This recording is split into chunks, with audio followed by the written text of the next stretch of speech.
जय हिंद दोस्तों। आज की क्लास में हम हिंदी की टॉपिक वाच्य को देखेंगे। क्रिया के जिस रूप से यह ज्ञात हो कि वाक्य में कर्ता, कर्म और भाव में किसकी प्रधानता है उसे वाच्य कहते हैं। वाच्य 3 प्रकार की होती हैं। कृतवाच्य, कर्मवाच्य, भाववाच्य। कृतवाच्य में बच्चा खेलता है, कर्ता के अनुसार क्रिया होती है। कर्मवाच्य में पुस्तक पढ़ी जाती है, कर्म के अनुसार क्रिया होती है। भाववाच्य में तोते से उड़ा नहीं गया। इसमें अधिकतर नहीं शब्द आता है और इसके भाव से पता चलता है कि कौन सी क्रिया है। अब नेक्स्ट टाइप को देखेंगे, वृत्ति। क्रिया के जिस रूप से विधान करने की रीति का बोध होता है उसे वृत्ति कहते हैं। वृत्ति 6 प्रकार के हैं। निश्चयार्थ, संभवानार्थ, संदेहार्थ, अज्ञार्थ, संकेतार्थ। निश्चयार्थ में लड़का जाता है, यानी ये निश्चय है कि लड़का जाता है। अनार्थ, शायद अब है आए। संदेहार्थ, वह आता होगा। अज्ञातार्थ, राम तुम विद्यालय जाओ। संकेतार्थ, यदि सारा सामान मिल गया तो भजन अच्छा।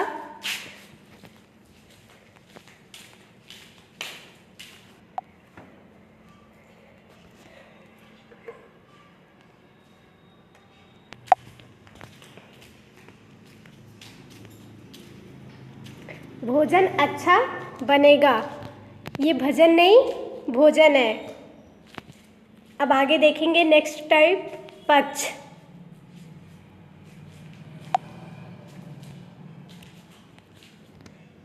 पक्ष का शाब्दिक अर्थ है रूप या पहलू, अर्थात क्रिया व्यापार के विभिन्न स्थितियाँ।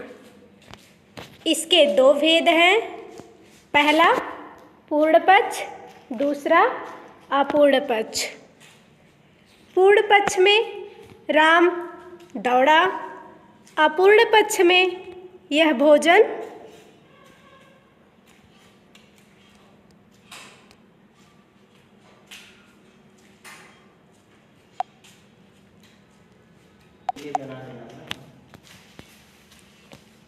आगे नेक्स्ट टाइप, विकारी शब्द। जिन शब्दों के लिंग, वचन और कारक के आधार पर इसके स्वरूप में विकार होता है, इनके 4 भेद हैं।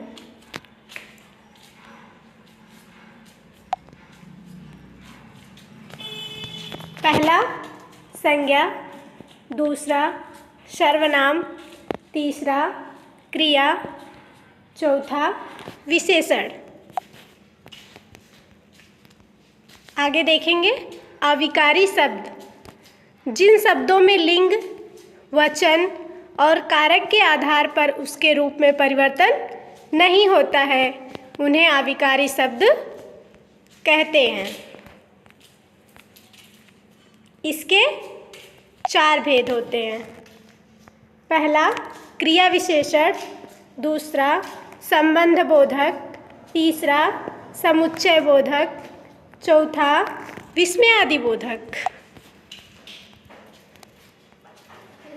अब देखते हैं संज्ञा की परिभाषा। संज्ञा किसी व्यक्ति, वस्तु अथवा स्थान, भाव, गुण एवं अवस्था के नाम को संज्ञा कहते हैं। संज्ञा 5 प्रकार की होती हैं या इसके 5 भेद होते हैं। पहला व्यक्तिवाचक संज्ञा, दूसरा जातिवाचक संज्ञा, तीसरा भाववाचक संज्ञा, चौथा द्रव्यवाचक संज्ञा और पांचवा समूहवाचक संज्ञा। अब देखेंगे सर्वनाम। वह शब्द जो संज्ञा के स्थान पर प्रयुक्त होते हैं उन्हें हम सर्वनाम कहते हैं। हिंदी में मूल सर्वनाम की संख्या 11 है। मैं, तुम, आप, वह, यह, जो सो, कोई, कुछ, कौन, क्या। सर्वनाम के 6 प्रकार हैं।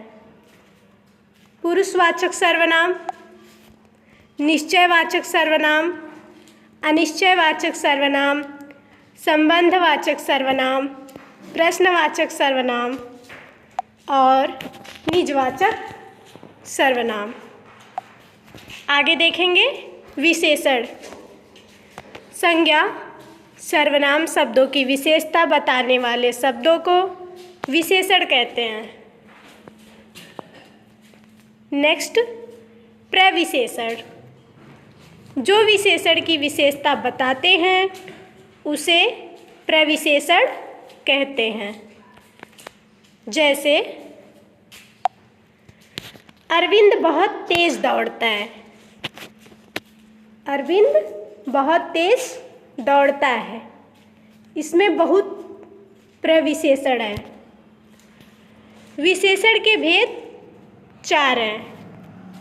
पहला गुणवाचक विशेषण, दूसरा संख्यावाचक विशेषण, तीसरा परिणामवाचक विशेषण, चौथा सार्वनामिक विशेषण। जैसे गुणवाचक विशेषण में बगीचे में सुंदर फूल हैं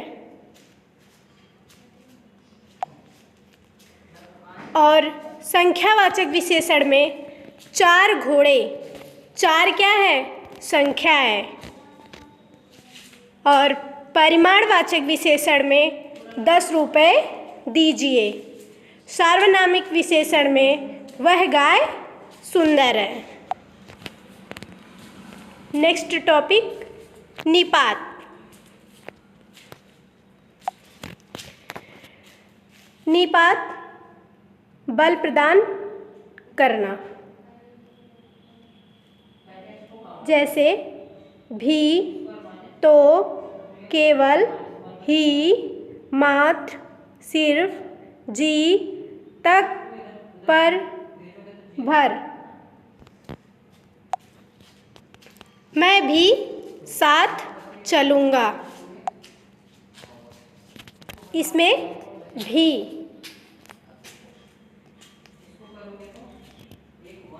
निपात है। राम ही पढ़ता है, इसमें ही निपात है।